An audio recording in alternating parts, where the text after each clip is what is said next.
Hello, my dear friends. Welcome to my channel Sleepy History. Before we begin tonight's story, please tell me in the comments, where are you watching from? And what time is it there right now? I love seeing sleepy souls from all around the world. And hey, don't forget to like the video, subscribe if you haven't already, and leave a little comment, even emoji, to let me know you're here. Now, let your body relax. Lie down on your bed. Turn off the lights. Close your eyes. Take a slow, deep breath in, and gently let it out. Let go of the day. Let go of all thoughts. Just be here with me in this quiet moment. And as we begin tonight's journey into history, let your mind drift. Let your body rest. And slowly, gently, fall asleep with the story. Hello everyone.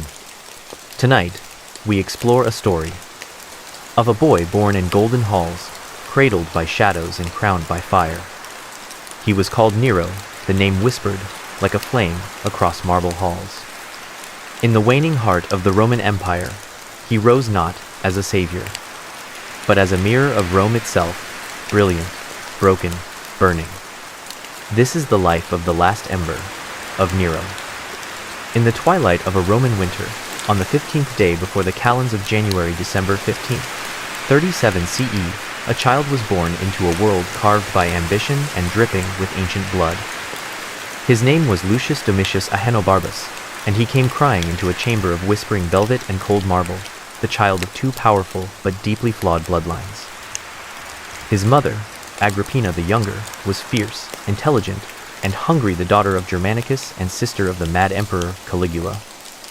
His father, Gnaeus Domitius Ahenobarbus, was a cruel aristocrat, known for his corruption and arrogance, a man once accused of treason and incest. From this union, both sacred and cursed, came the child Rome would one day fear and follow.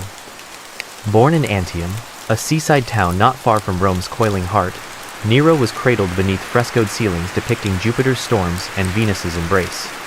His earliest cries echoed through the villa like omens. A comet had streaked across the sky the night before. Some whispered it was a sign of greatness or of ruin. The empire around him was restless.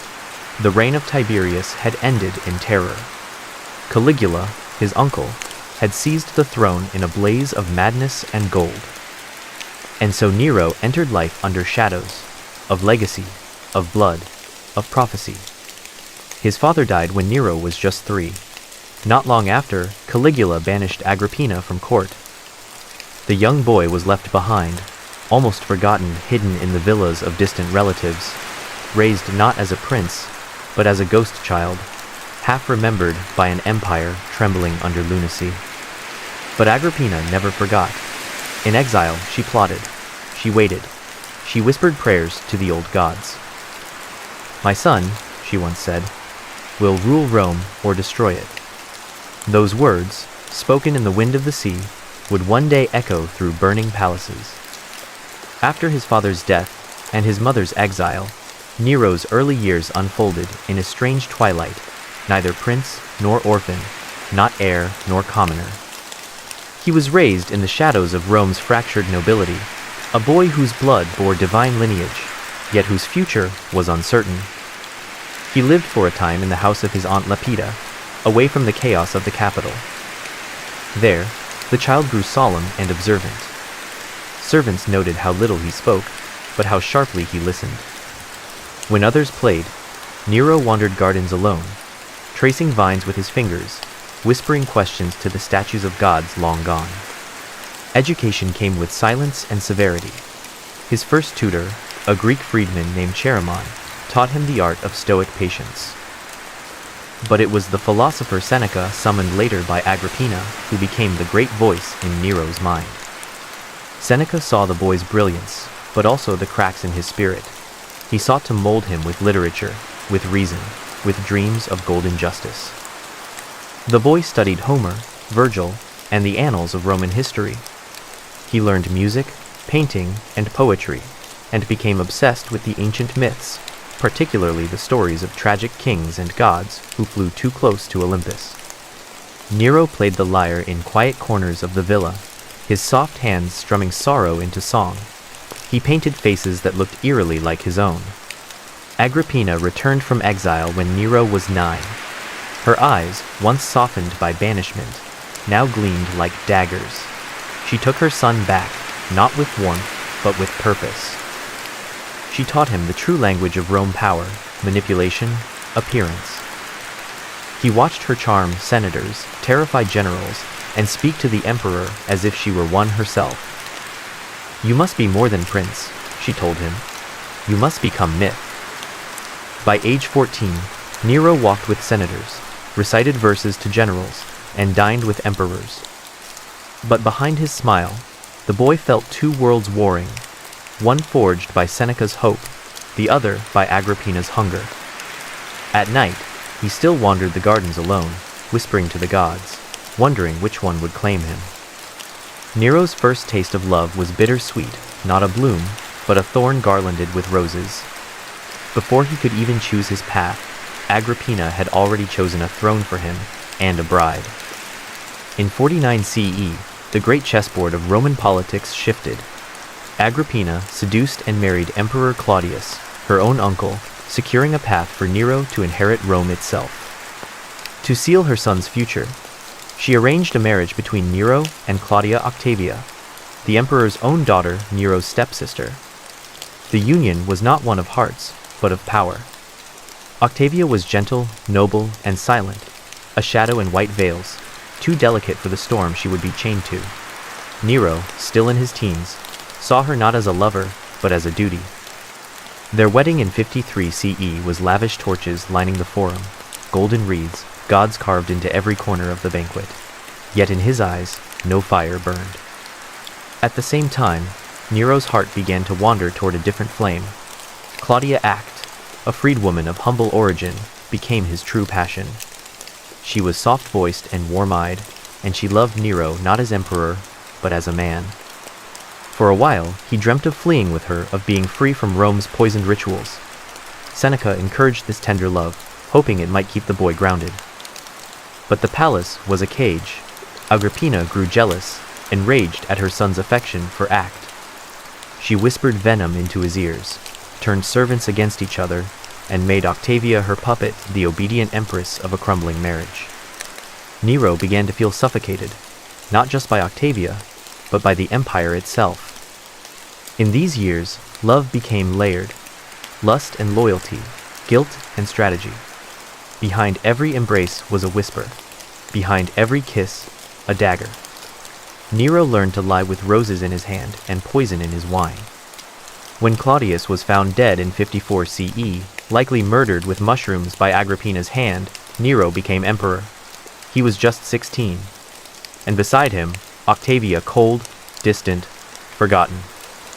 He was crowned by Rome, but loved by no one, save perhaps Act, hidden in quiet corners of the imperial garden, her hands trembling as she watched him ascend into storm. It was dawn on the 13th of October, 54 CE, when the news echoed through the corridors of power. Emperor Claudius was dead. The Senate wept, the temples rang with dirges, but deep beneath the public grief, the empire's heart was already shifting. Rome knew. Rome had seen it coming.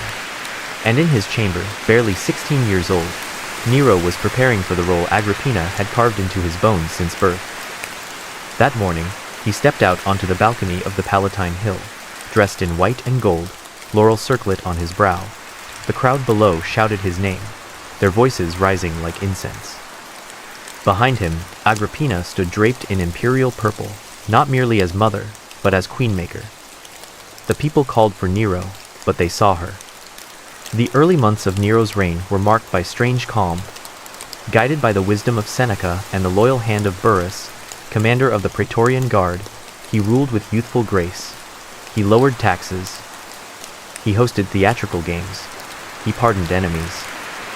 The Senate, long battered by the iron will of past emperors, breathed again.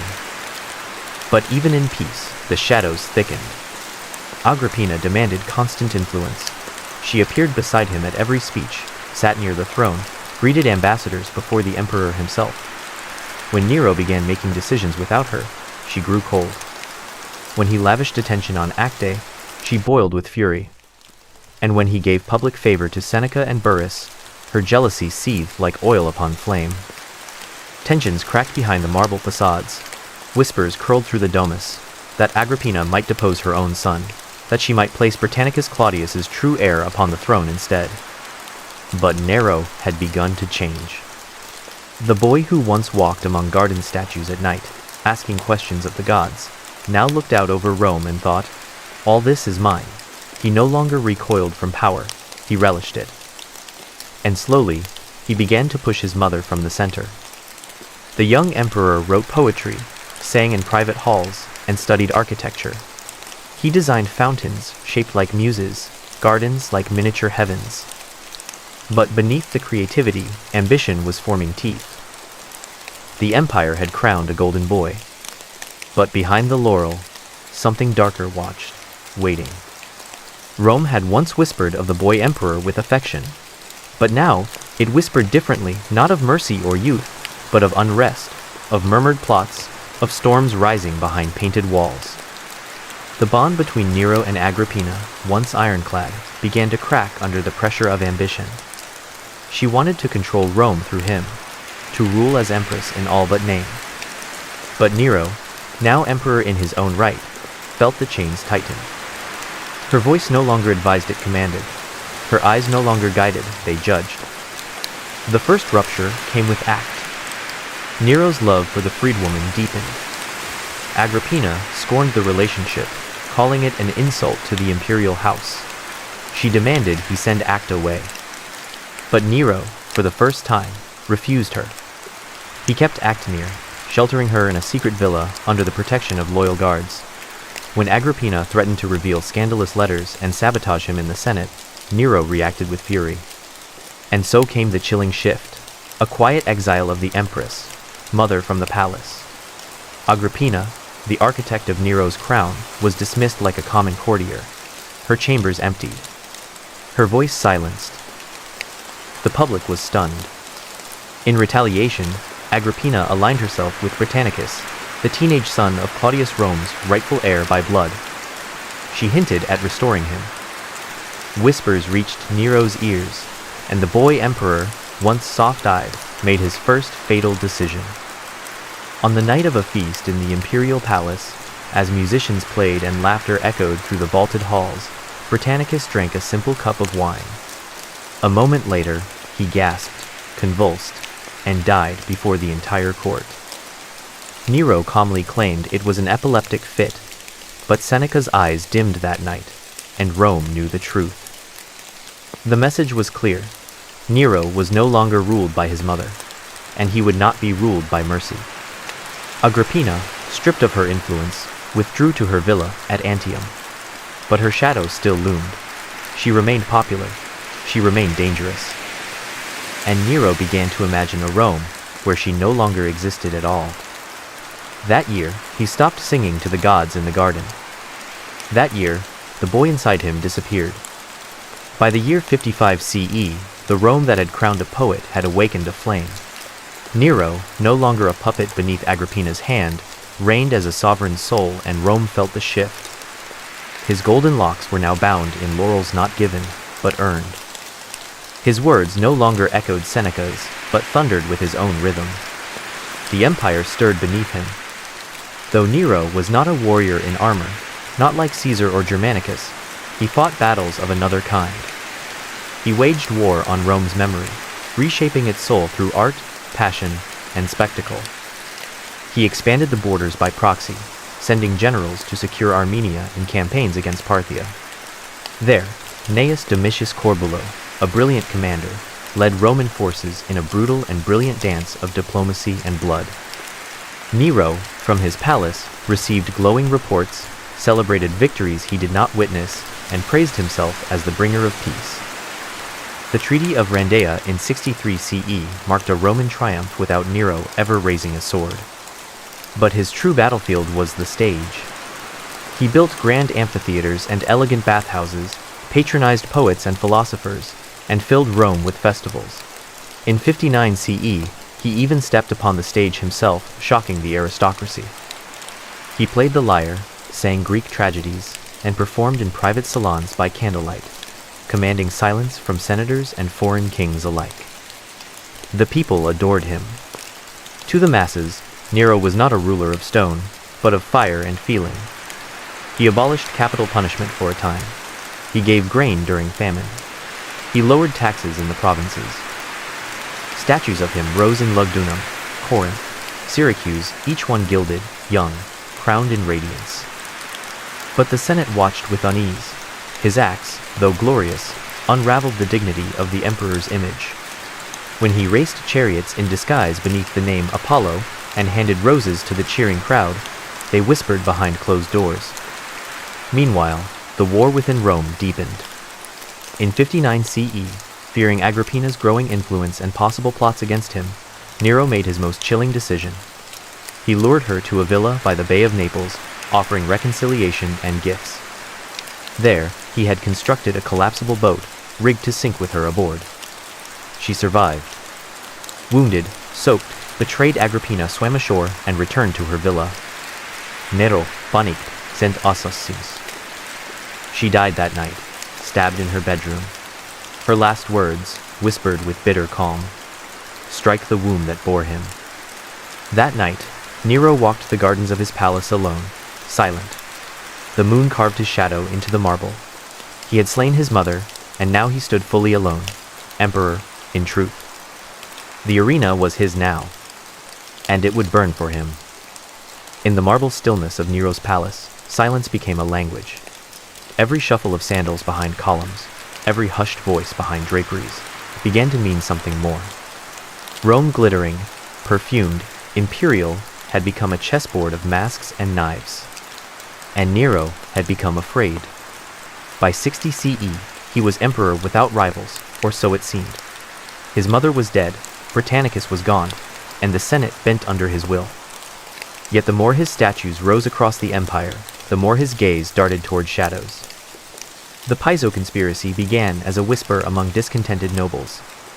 Gaius Calpurnius Piso, silver-tongued, wealthy, and charming, had been quietly gathering allies, senators, military officers, even members of Nero's court. Among them, Lucan, the poet whose verses had once honored Nero, but now hissed with bitterness, and Seneca, Nero's own former tutor, drawn unwillingly into the web. The conspirators plotted not just assassination, but transformation. They spoke of a return to republic virtue, of a Rome freed from indulgence and fear. In secret villas, they made oaths over dark wine. In alleyways, they passed messages wrapped in scrolls. The plan was simple: strike during one of Nero's public games. But Rome has no secrets for long. In April of 65 CE, the plan unraveled. A freedman named Milicus, driven by fear or greed, betrayed the plot. Names tumbled from lips under torture. One by one, the web of trust collapsed. And then came the purges. Nero, once poetic and merciful, became cold and calculated. Lucan was forced to open his own veins.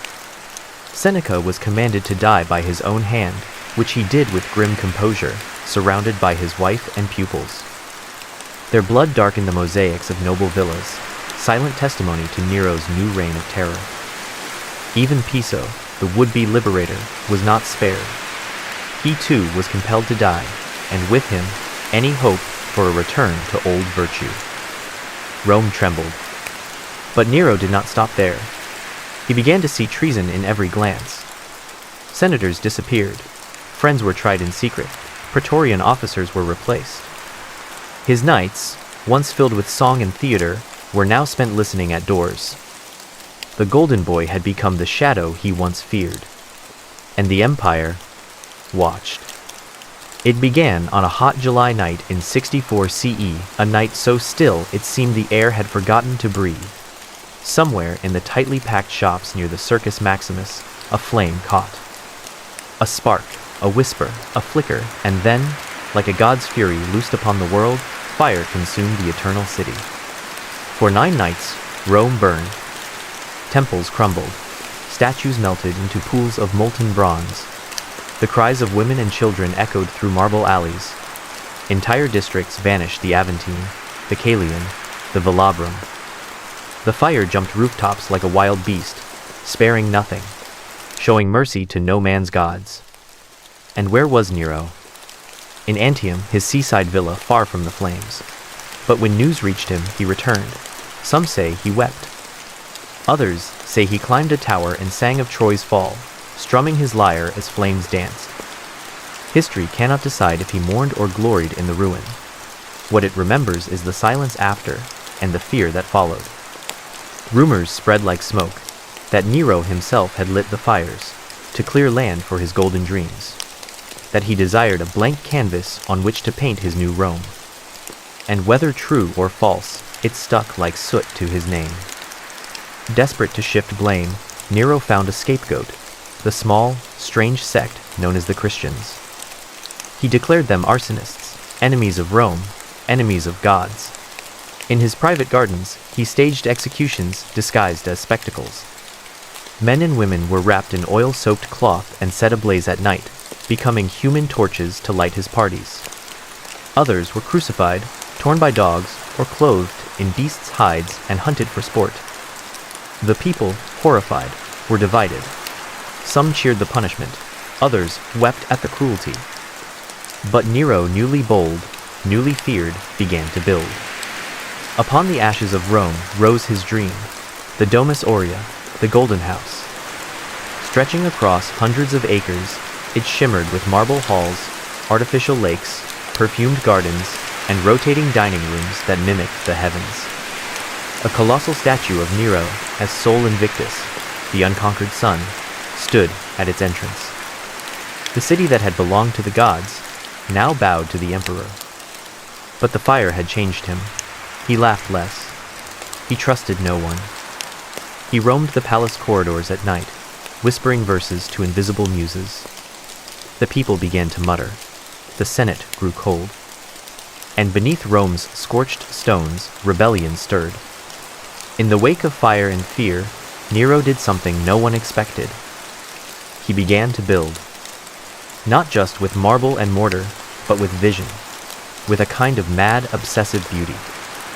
From the charred bones of the old Rome, he raised a city that gleamed like Olympus itself, wide streets lined with colonnades, fountains fed by aqueducts, and marketplaces filled with music and color. His greatest work was his own dream incarnate, the Domus Aurea, the Golden House. It sprawled across the heart of Rome like a god's breath. Its walls shimmered with mother-of-pearl, ivory, and lapis lazuli, ceiling spun with hidden gears, mimicking the stars above. Perfumed petals rained down from panels above the dining tables. Artificial lakes reflected the sky. Gardens bloomed with plants from the farthest edges of the empire, from Parthian deserts to Britannic moors. But this was not merely a palace. It was a stage.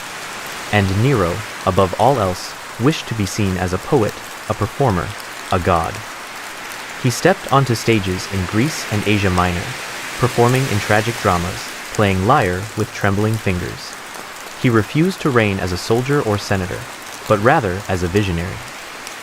He declared that the arts were divine, that to create was to rule.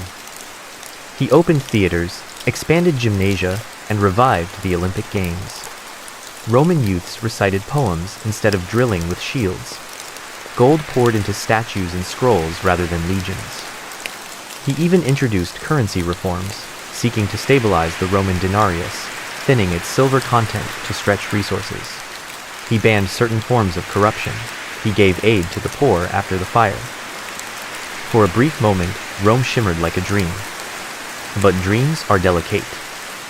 The Senate grumbled not out loud, but in private halls and veiled glances. Generals felt their swords rust, while poets were crowned with laurels. The people loved and hated him in equal measure, in alternating breaths. Still, Nero smiled. He ordered a colossus, a massive bronze statue of himself, erected at the entrance to his golden house.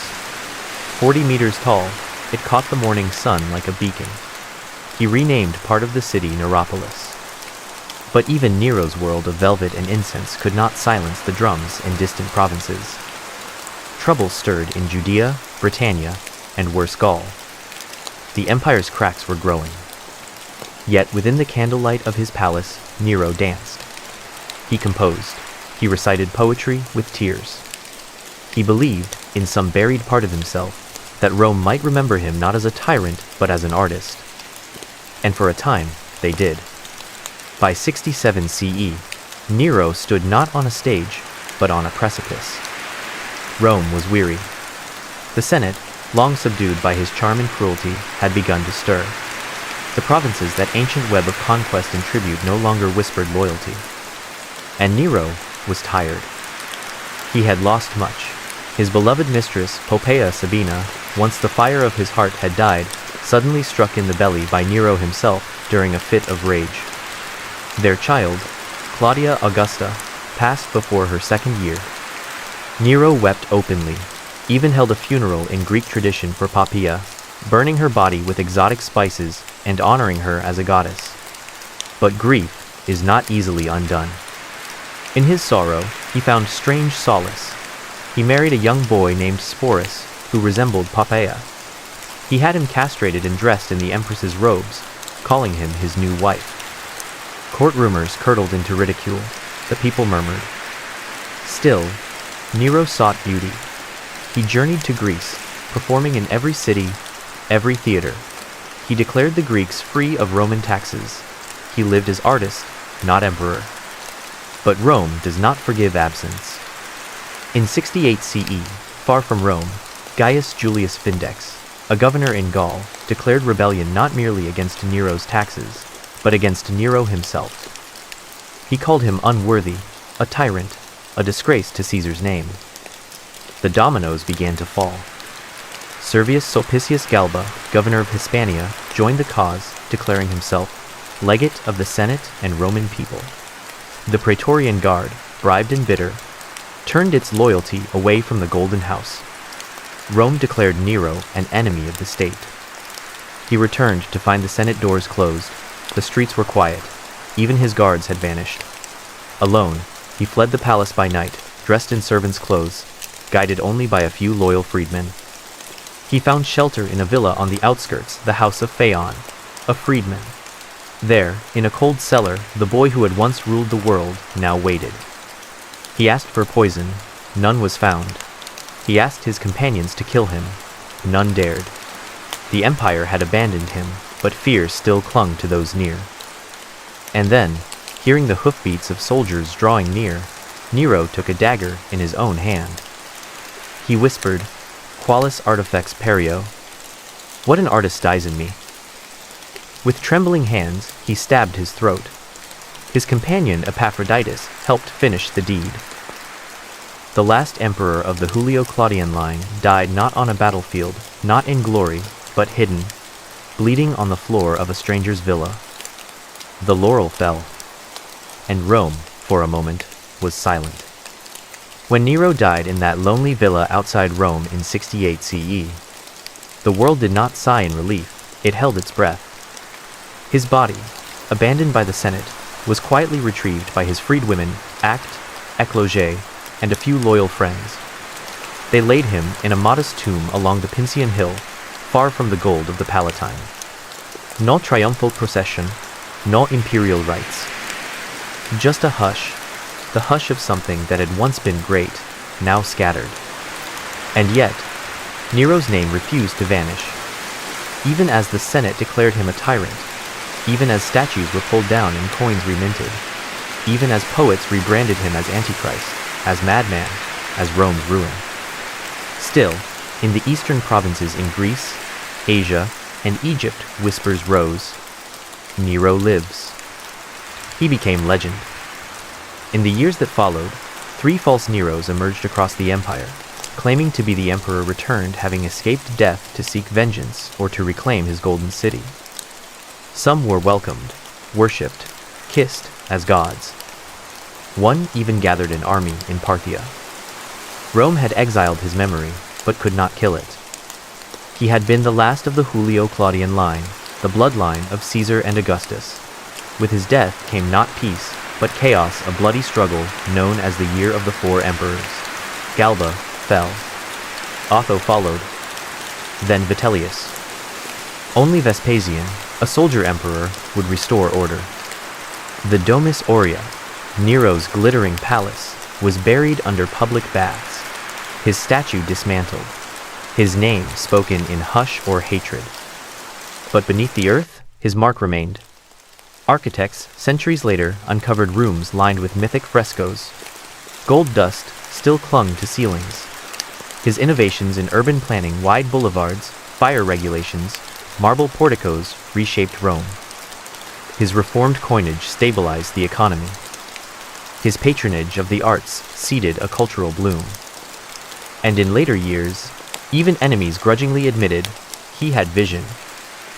He had dreamt of Rome as a stage, and for a time, it was. Even Christian writers, who once branded him beast, preserved his legend with obsessive detail. He became more than man, he became myth, warning, echo. His tomb, though simple, was visited in secret for centuries. Flowers left at night. Songs whispered through the olive groves. Not out of love alone, but fascination. Because Nero was not just an emperor. He was the fever dream of Rome itself. The empire moved on. The marble cracked. The songs Nero once sang were swallowed by time. But somewhere in the dust of old villas, a whisper still lingers. Qualis artifex Pyrio. He ruled not as soldier, but as artist. Not as Augustus, but as a dreamer. And like all dreamers, he burned too brightly, too fast, too far. His name, once cursed by senators and scribes, now drifts like perfume through crumbling temples. Not quite emperor, not quite myth, something in between. Children in eastern markets would one day chant his name not in fear, but in rhythm. A melody lost to history.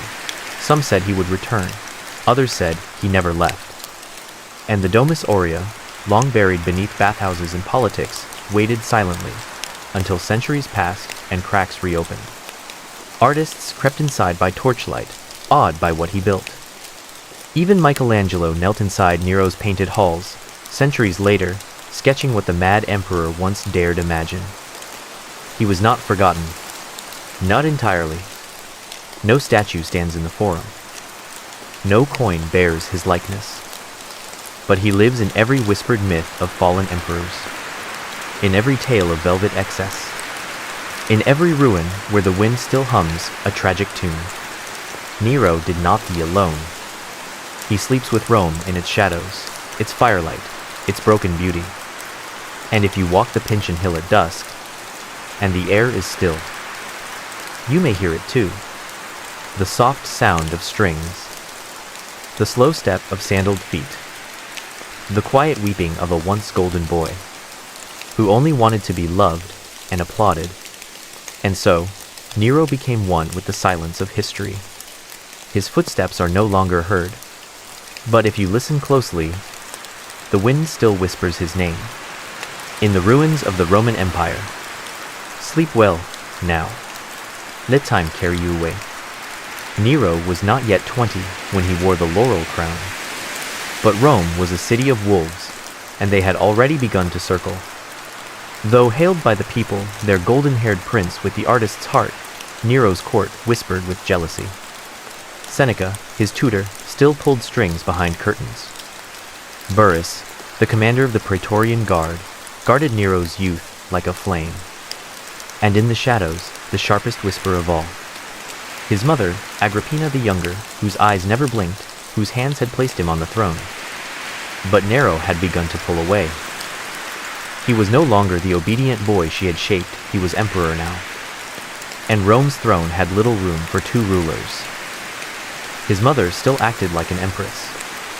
She appeared with him at public events, entered Senate meetings uninvited, stood by his side during diplomatic receptions as if her shadow were still imperial. But Nero resented it. He wanted distance. He wanted freedom. He fell under the spell of new advisors, men like Tigellinus, bold and cunning. He also took a lover, Poppaea Sabina, radiant and ambitious. She too disliked Agrippina and whispered venom into Nero's ear. Thus began the first fracture. Agrippina was stripped of her guards, her residence shifted from the Palatine to a separate villa. Her portraits were removed from coins. The Senate took notice. So did Rome. But Agrippina was not a woman to fade quietly. One evening, Nero's steps grew heavier. He wandered alone through the corridors of his villa, candle in hand, past shadowed frescoes and curtained doors. He was not the boy who once sang for his mother's praise. Now, his every step echoed with the dread of a son walking toward betrayal. The final decision came not with a shout, but with a cold command. He would send her away not far enough to silence her, but enough to loosen her grip. She was humiliated, but she would not forget. And so the game began, the game of daggers, whispers, and staged smiles. Rome watched, uncertain. The emperor still smiled in marble. But something had changed. The boy had touched the blade. The marble pillars stood still. But inside the walls of the Villa Bali, silence had teeth. Nero had made his move. He had isolated his mother. But Agrippina had once survived Caligula, Claudius, and a poisoned empire. She would not go quietly. Rumors began to swell like storm clouds over the Bay of Naples. That Agrippina plotted his death. That she sought to replace him with Rubellius Plautus or Faustus Cornelius Sulla, distant nobles with traces of Julian blood. Whether truth or fiction, the whispers grew heavy. Too heavy for a throne so young. And Nero began to fear. So he turned again to Anicetus, the former tutor turned admiral. A man who knew how to steer ships in silence. A plan was conceived. A gift, they said, a ship of beauty, crafted especially for the Empress Mother. A floating marvel of Roman craftsmanship. But its beams were rigged with leaded weights. Its hull was made to fail. One spring night, under soft moonlight, Agrippina was lured onto the vessel. She dined, smiled, spoke poetry. And then, the ship cracked beneath her. But she did not drown. Agrippina swam. Wounded, soaking, furious, she made it back to shore. And when she arrived at her villa, she sent a message to her son. I have survived. Nero froze. He could not breathe. All Rome would know. The failed assassination. The emperor trying to murder his own mother. It would mean shame, perhaps war, perhaps his own fall. So he did the unthinkable. Anicetus was sent again, not as admiral this time, but as executioner. He entered her villa at night, as torches burned low. There was no crowd, no audience, only silence. And Agrippina stood tall before him, unafraid. Her final words, cold and fearless. Strike my womb first, for it bore such a son. And the blade fell. By dawn, it was over. Agrippina, empress maker, widow of Claudius, daughter of Germanicus, was burned quietly, with no funeral rites. No procession. No statue. Her name was scraped from arches and stones. But Nero could not sleep. He dreamed of blood in the Tiber, of fire, of a voice calling his name from beyond the veil. He had won. He had survived. But Rome had seen what he had done. And she never forgets. The assassination of Agrippina sent a shudder through Rome. A tremor not seen, but deeply felt. The forum whispered in cloaks. The Senate wore brave faces, but their eyes stayed low. For they knew, if a mother could fall, none were safe. Nero emerged from the storm changed. Not broken, but hollowed. He began to wear new expressions. He dressed not in the somber togas of his predecessors, but in silks of Tyrian purple, embroidered with golden threads. He grew fond of masks, of shadowed performances, of speaking in verse instead of decree. He held lavish feasts in the Domus Transitoria, his palace that glittered with marble mosaics and mechanical fountains, while Rome sat quiet, unsure whether it was mourning, surviving, or waiting. The death of Agrippina had severed Nero's final tether to restraint. No longer shaped by Seneca or Burrus, he drifted toward men like Tigellinus, whose loyalty was strong but darker than the Tiber at night. Yet Nero still sought love, or something like it. He wed Poppaea Sabina, his golden muse, the woman who had once whispered against his mother, and now bore him a daughter, Claudia Augusta. But joy turned quickly to ashes. The child died in infancy. Poppaea, followed months later, killed, some claimed by Nero himself in a fit of rage, a fatal kick during pregnancy. He wept after her death, built her a grand mausoleum, burned incense for days. But her absence hollowed something in him. The flame within, once warm with ambition, now flickered with madness. More artists, more poets, more performers came to his court. He declared himself divine. Not just emperor, but theater's god, Rome's light, Apollo reborn. He began to sing publicly, clothed in golden robes, crowned in laurel, as Rome watched in silence, afraid to applaud too early or too little. His rivals began to fall. One by one, poisoned, exiled, executed. Rubellius Plautus, accused of plots. Faustus Sulla, forced to take his own life. Even Octavia, his former wife, was executed. Her head was sent to Poppaea as a wedding gift. And yet, Nero wept sometimes in his gardens, alone. He played the lyre under moonlight. He recited verses about lost gods and forgotten sons. Rome had not yet burned, but the smoke had begun to rise. Not from fire, but from the soul of an emperor unraveling. It began in the summer of 64 AD. The night air hung heavy. The Tiber moved slow. And in the Circus Maximus, where games once roared, a single torch, perhaps dropped by accident, perhaps not, set the world ablaze. The fire spread like judgment. From the wooden stalls of merchants, to the slums packed between hills, to the grand porticos of ancient temples. Rome burned. 9 days. That's how long the inferno raged. Of Rome's 14 districts, 10 were scorched, 3 reduced to ash. Statues cracked in the heat. Temples to Jupiter, Vesta, and Mars caved into glowing rubble. Even the Domus Transitoria, Nero's own palace, was consumed. And the people, they screamed, they wailed, they begged the gods who no longer seemed to listen. And where was Nero? Some said he stood on the tower of Maecenas, clothed in silks, singing of Troy's fall as his city crumbled beneath him. Others claimed he raced back from Antium and opened his gardens to refugees. He wept in public, they said. He offered aid. He blamed the wind, and then the Christians, a strange sect, still unknown to many, followers of a crucified Judean rebel. They were arrested, tortured, burned, made into torches to light Nero's festivals. Was it vengeance? Was it distraction? Or was it guilt? No one knows for certain, but whispers rose like smoke that Nero himself had lit the fire to clear land for a dream. From ashes, he would build a palace like none before it. The Domus Aurea, the Golden House.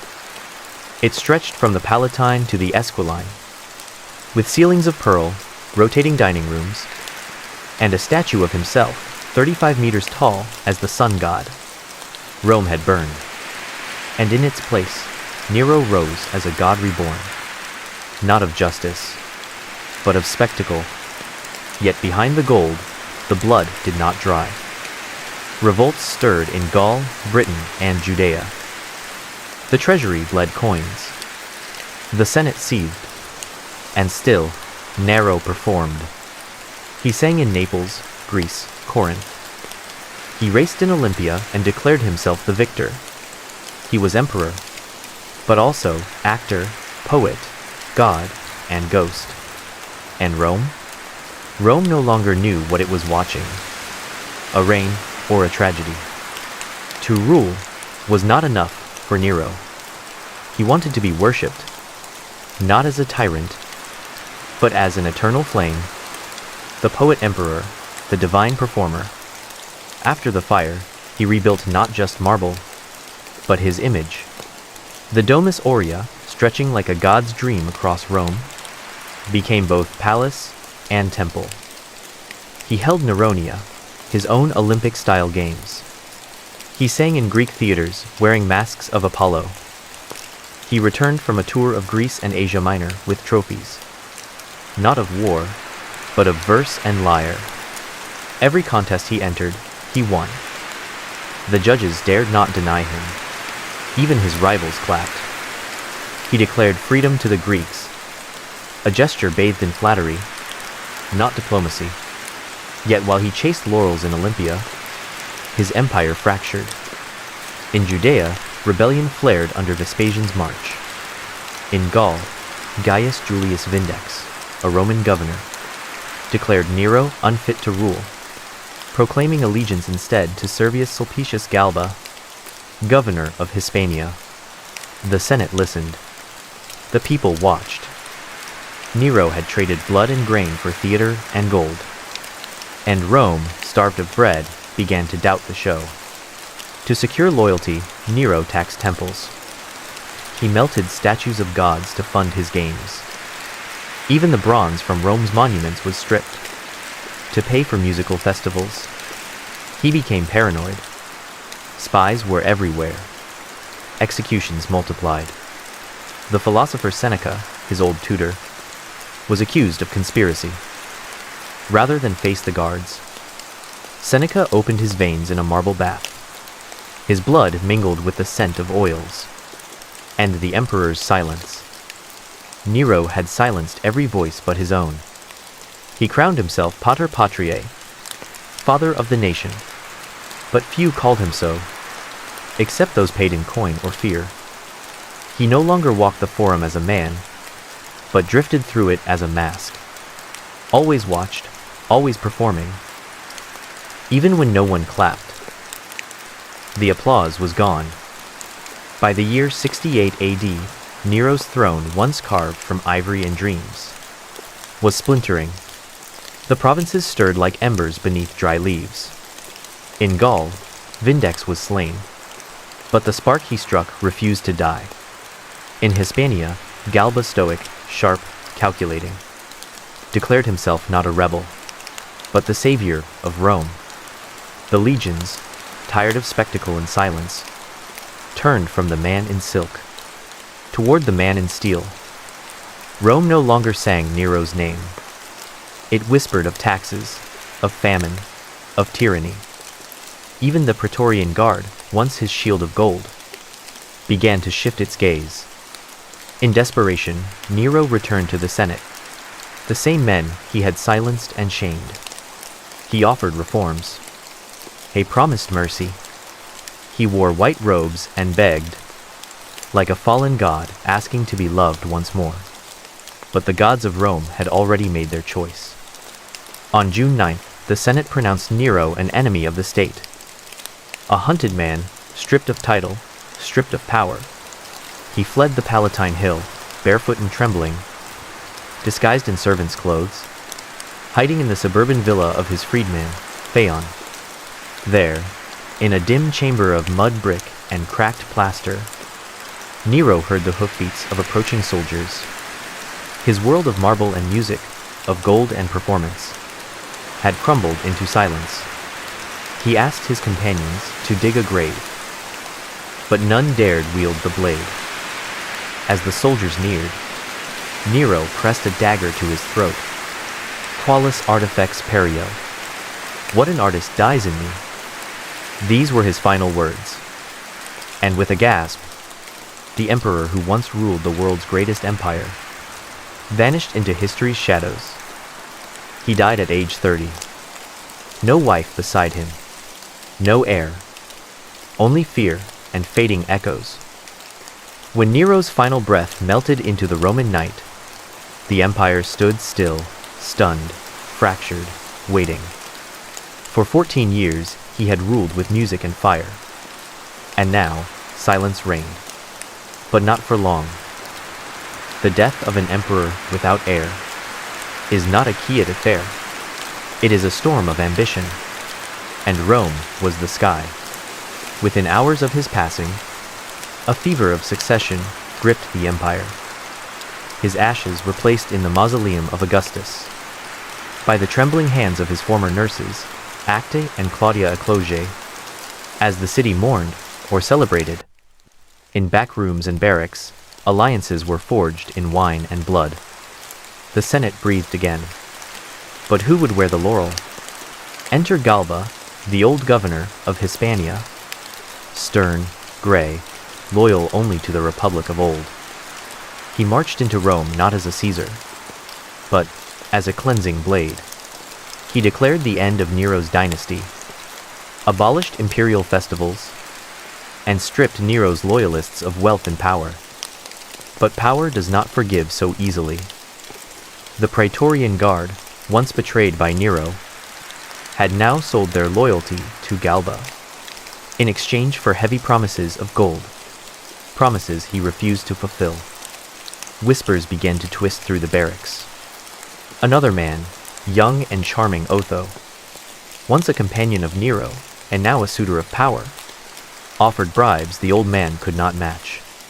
And in early 69 AD, the very guards who had once betrayed Nero turned their swords on Galba and beheaded him in the Forum.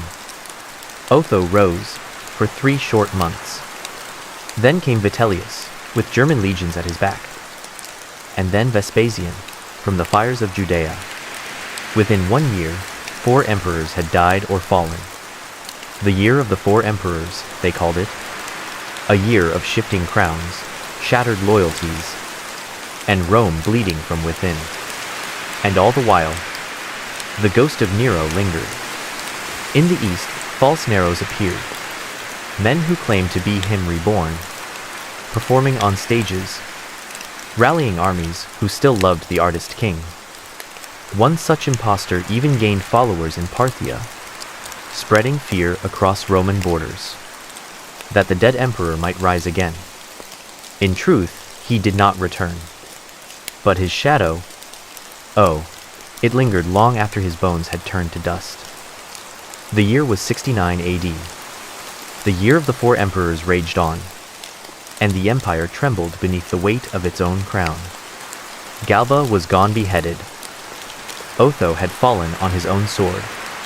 Vitellius reigned, briefly and brutally, only to be torn down by the last and strongest of them all, Vespasian.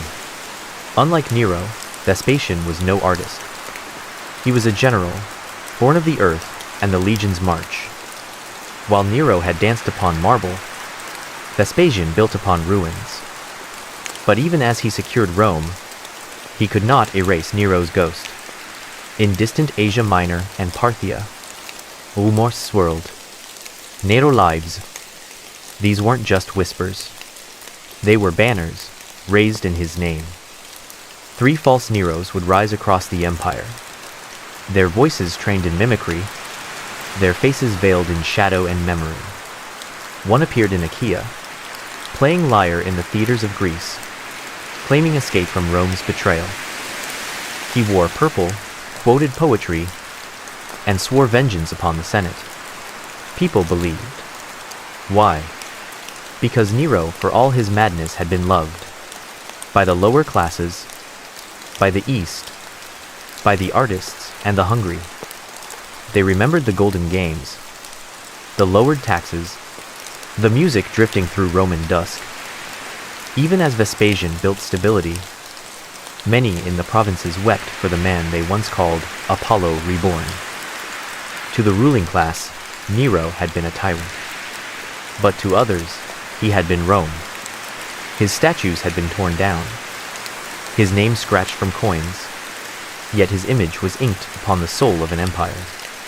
Still unsure whether it had been freed or orphaned, and within the Senate walls, men still feared his return. Letters from Syria, Cappadocia, Judea spoke of uprisings led by impostors bearing his name. Vespasian sent spies. He arrested singers, executed rebels.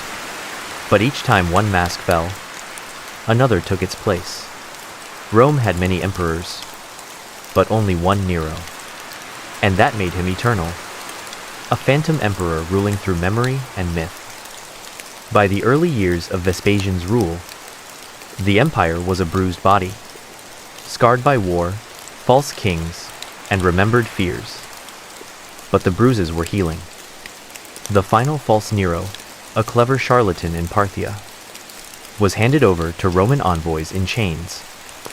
He pleaded with poetic flair, but met the sword in a quiet courtyard, far from stages and song. His death was not mourned. Rome was tired. And at last, truly, Nero was gone, yet not forgotten. In the villas of Naples, old poets still recited his verses in secret. In Alexandria, some said his voice still lived in the lyre. And in the minds of emperors who followed, Nero became a lesson, a name spoken with either hatred or hunger. For some, he was the edge they feared falling from. For others, he was the mask they longed to wear. Even Domitian, Vespasian's son, flirted with the ghost of Nero, growing his hair long, taking the stage, commanding statues of himself in divine garb. It was a dangerous echo. Rome remembered where that music led. And though many historians, Tacitus, Suetonius, Dio Cassius, would sharpen their quills against Nero's memory, they could not help but write of him with fascination. A tyrant, yes, but a compelling one. In architecture, Nero's legacy endured. Though the Domus Aurea was buried beneath later forums, its influence bled into the golden halls of later emperors. Its arches, its domes, became the very bones of imperial Rome. And in law, strange traces of his time survived. Edicts about public performances, rules on the use of fountains, even records of his reforms for slaves and the poor. His enemies had tried to erase him, but Nero had lived too loudly. And the louder you live, the longer your echo lingers. Even in Christian texts, he became the beast, the Antichrist, a symbol of coming fire. Whether demon or divine, Nero remained one thing: unforgettable. Nero's reign had ended in ruin. Fires, conspiracies, rebellion. But beneath the soot of the smoldered empire, seeds of splendor had been planted. From the ashes of the great fire of Rome, Nero rose with a vision, not of vengeance, but of beauty. He did not rebuild Rome as it had been. He would shape it in his image. The center of that dream was his palace, the Domus Aurea, the Golden House. It was no mere home. It was an empire of architecture, a sprawling marvel of marble and gold, stretching across the heart of the eternal city. Walls dripped with precious stones, ceilings spun with hidden machinery that could rain perfume. The frescoed halls echoed with music and light, and above it all, a colossal statue of Nero himself. The Colossus Neronis towered like a sun over his kingdom. Beneath its grandeur lay more than vanity. It was a visionary blueprint. The palace used innovations in vaulted ceilings, dome structures, and natural lighting that would inspire Roman and later Renaissance builders for centuries. And yet, his enemies mocked him for it. They called him a madman building a shrine to himself, while the people starved. But the truth was more complex.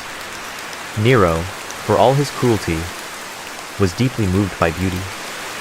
He was a patron of sculpture, mosaic, architecture, and poetry.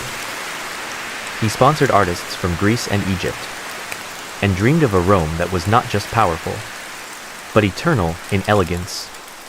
Beyond the palace, Nero's urban reforms quietly shaped Rome. After the fire, he introduced fire-resistant building codes using wider streets and brickwork, public grain supplies to stabilize hunger, open gardens and porticos for gathering, fixed pricing laws to protect the poor. Even the construction of aqueducts and public baths accelerated during his reign, building foundations that other emperors would later claim credit for. He restructured tax systems in the east to benefit provinces. He even considered freeing certain client states, a revolutionary idea. But Nero's greatest creation was perhaps a contradiction. He tried to craft a city of reason and art, while ruling with fear and fire. To know Nero's legacy, you must walk his empire not as a soldier, but as an artist.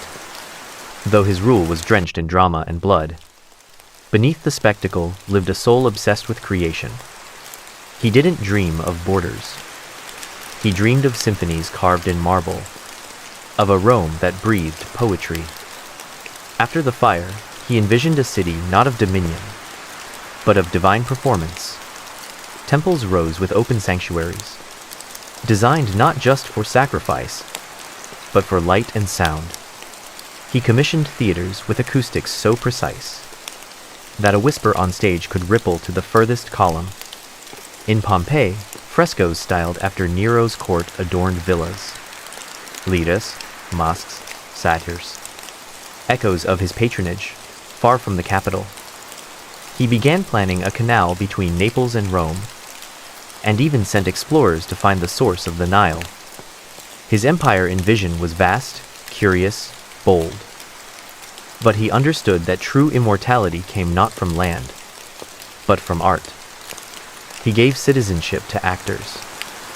He lifted the prestige of musicians. He redefined the emperor not as a silent god, but as a visible performer. Flawed, present, human. Many were appalled. Senators whispered of disgrace. Generals grumbled at the theaters being filled, while garrisons were left hungry. But Nero's vision was not meant for the battlefield.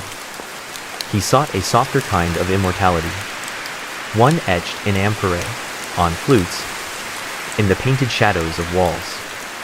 And though many emperors followed him, few dared to imitate this vision fully. Some erased his name. Others adopted his style in secret. Hadrian, for instance, built domes that owed much to Nero's architects. His ideas, often mocked in his lifetime, became blueprints for imperial splendor in centuries to come. And still, across the empire, you could find evidence of Nero's golden echo.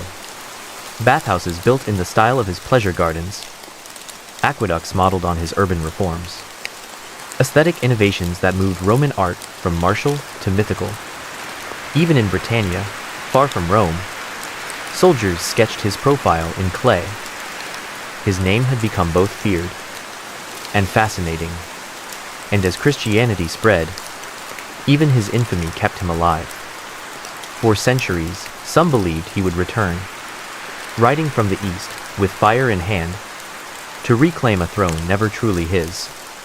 By the end of his reign, Nero had become a man divided between the artist who loved harmony and the emperor who ruled through fear. But his achievements, though overshadowed by cruelty, would not be erased. Domus Aurea, though stripped and buried by his successors, became a silent teacher. Future emperors would build upon its bones. Trajan, Hadrian, even Constantine borrowed ideas from the emperor they publicly shunned. Its corridors, once lined with gold, became blueprints for basilicas, domes, and Renaissance dreams. Even buried under the Palatine Hill, Nero's palace sang quietly in the stones. In the centuries that followed, artists lowered lanterns into its buried chambers. Raphael and Michelangelo studied its frescoes, and in them found forgotten gods, dancing vines, celestial faces. They copied them onto the ceilings of new temples, not to Apollo, but to God. And so Nero's hand reached into the heavens. Though they named him tyrant, his laws protecting actors and lowering taxes remained. His roadways, aqueducts, and marketplaces were inherited by emperors more beloved, but none as bold. Even the Colossus of Nero, stripped of its face and rededicated to soul, remained standing, and though its name changed, the spirit of its grandeur, its challenge to time, was Nero's. The myth of his return haunted Rome for generations. Whispers rose in the east that he had not died, but would return to bring either ruin or salvation. Poets wrote of him with venom and awe. Saints called him the Beast, while others, in secret, remembered his music. But in the quiet, beyond the politics and the poems, Nero had carved something deeper, a Roman aesthetic that refused to vanish. His gardens became public parks. His reforms became models. His love for Greece helped merge two cultures into a timeless marriage of art and empire. Though the man faded, the world he imagined kept blooming. It began with a whisper that said, "We've had enough." By the year 68 CE, Nero had ruled Rome for nearly 14 years. But the world he built of poetry, pageants, and pleasure stood on unstable ground. Rome's provinces, once in awe, now ached under taxes. The Senate, once silenced by fear, began to stir again. His lovers Pythagoras, Sporus, stayed loyal. But generals and governors no longer sang his name. The people he once entertained with games and gifts now watched their bellies grow hollow. In Gaul, the governor Gaius Julius Vindex rose up, declaring Nero unfit to rule. In Hispania, Servius Sulpicius Galba, a Chiot, gray-haired general, whispered treason beneath olive trees. Nero laughed at first. He performed, composed, raced chariots. He told his inner circle they would not dare. But they did. The rebellion grew. One by one, provinces withdrew their loyalty. The Senate followed, and in a single breath, Nero, Emperor of Rome, performer of gods, descendant of Augustus, was declared an enemy of the state. He ran. He fled his palace by night, dressed in rags, with a few loyal freedmen by his side. Epaphroditus, Theon, Neophytus, Sporus. They crept through fig orchards and found shelter in a villa outside the city. For the first time in his life, Rome moved without him. He asked them, trembling, "Is there no one left who will mourn me?" None answered. At the villa of his freedman Phaon, Nero sat trembling, his once golden robes now stained with soil. His hands, which once held the scepter of Rome, now clutched only dust. In the garden beyond the walls, sparrows called to the dawn. And inside, Sporus, his companion, the boy dressed in the robes of a lost empress, gently wept. Nero was only 30 years old, but the years had carved deep furrows into his voice. The man who sang to gods and performed upon the stage now whispered, "What an artist dies in me." Word reached them. The Senate had sentenced him to death by beating. Galba was marching on Rome. There would be no trial, no exile, only pain, humiliation, and a forgotten grave. He asked those around him to help him die. Non edared. Only Epaphroditus, his loyal secretary, stepped forward at last. The emperor picked up a blade, but fear shook his wrist. He begged, "Have I neither friend nor foe to do me this kindness?" At the final moment, as hoofbeats echoed in the olive groves, and soldiers approached the gate, Epaphroditus helped him drive the dagger into his throat. His last words were to Sporus, his voice faint as breath. "Too late. This is fidelity." And with that, Nato Claudius Caesar Augustus Germanicus fell into silence. The soldiers entered moments later. He was still warm. His lifeblood pooled on the villa floor. Not on a battlefield, but in exile, among fig trees and flickering lamps. When Nero died, no crowds wept. No marble funeral fires burned. Nusinach declared his deification, as they had for Augustus or Claudius. He was buried in the mausoleum of the Domiti Ahenobarbi, his ancestral tomb on the Pincian Hill, by his nurse Acti, and perhaps, it is whispered, by Sporus, who still clutched his robe in grief. No imperial rites. No statues. Only olive branches tied to a humble bier. Rome moved on quickly, violently. Galba entered the city. He declared Nero's reign void. Coins vermelted. Portrait de Faust. Scrolls rewritten. His golden house, that sprawling dream of artistry, was stripped of its gilded panels. Walls were bricked up. Frescoes painted over. Gardens paved with stone. Rome wanted to forget, but the people did not. Not completely. In the eastern provinces, a strange song began to stir. Nero lives. Men claiming to be the dead emperor rose in Asia, Parthia, and Greece. Each declared that he had survived, and would one day return to restore his glory. Even in death, his name kindled fear and fascination. The Christians called him Antichrist, a beast of Rome whose number was 666. They believed he would return to burn the world. The artists, centuries later, painted him again not as demon, but as a tragic figure, a misunderstood soul, a man who sang too loudly, in a world that feared song. His dreams of theater, of Greek harmony, of imperial beauty, outlived the man. Frescoes hidden in the Domus Aurea inspired the Renaissance. Domes that echoed his chambers rose in Florence, Rome, Paris. Though they buried his body, his spirit wandered through architecture and melody, in corridors and colonnades, in whispers between chisel strikes. Time softened him. Once feared, once adored, Nero became a phantom etched in walls. The centuries unrolled. Emperors came and fell like waves. Galba, Vespasian, Domitian. But Nero's story stayed. Trapped in rumor, fresco, firelight. His architectural dreams, once mocked, became blueprints. The curved corridors of the Domus Aurea, its trickling fountains and hidden skylights. They whispered to artists in ages long after. In 1480, when a farmer digging a vineyard near the Colosseum broke into an ancient chamber, he found the lost rooms of Nero's palace. Gold no longer adorned it, but the paintings, gods dancing, nymphs floating, still sang his madness and brilliance.